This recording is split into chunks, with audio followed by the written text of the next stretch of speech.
YouTube shorts প্রতিদিন দিতেই হবে, রহস্য জানুন, ডলার আনুন। খুবই ছোট একটি ভিডিও এবং খুবই গুরুত্বপূর্ণ, সাথেই থাকুন। এই সময় ইউটিউব শর্টসকে ট্রেন্ডিং ও ভাইরাল করে থাকে। তাই শর্টসগুলো যদি ট্রেন্ডিং ও ভাইরাল হয় তাহলে রিচ ও ইমপ্রেশন বেড়ে যাবে।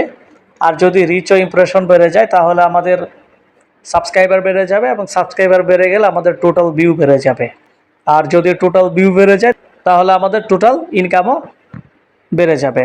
শর্টসের একটি মজার ব্যাপার হচ্ছে, আমরা চাইলেই প্রতিদিন লং ভিডিও দিতে পারি না, কিন্তু আমরা চাইলে প্রতিদিন একটি বা দুটি শর্টস আপলোড দিতে পারি।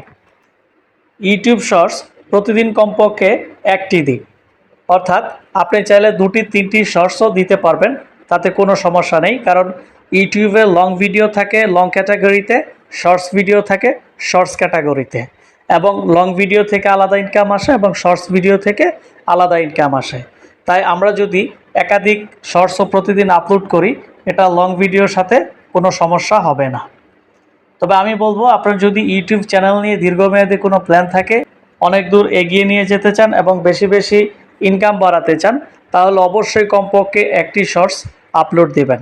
কারণ লং ভিডিও প্রতিদিন দেওয়া হয়তো সম্ভব হবে না। আমরা যদি প্রতিদিন কমপক্ষে একটি শর্টস দেই, তাহলে কারো যদি শর্টসটি ভালো লাগে তাহলে সে ক্লিক করলে চ্যানেলে চলে যাবে, এবং আপনার চ্যানেলের অন্য ভিডিওগুলো দেখে যদি আকর্ষিত হয় ভিউয়ার্স, তাহলে আপনার চ্যানেলটি সাবস্ক্রাইব করে নিতে পারে। তাই আমি সর্বোপরি বলবো, আপনার যদি ইউটিউব চ্যানেলটি নিয়ে অনেক বড় পরিকল্পনা থাকে তাহলে কমপক্ষে অবশ্যই একটি শর্টস দিবেন। আপনি চাইলে 2 থেকে 3টি শর্টসও প্রতিদিন দিতে পারেন, তবে কমপক্ষে একটি শর্টস দিতেই হবে।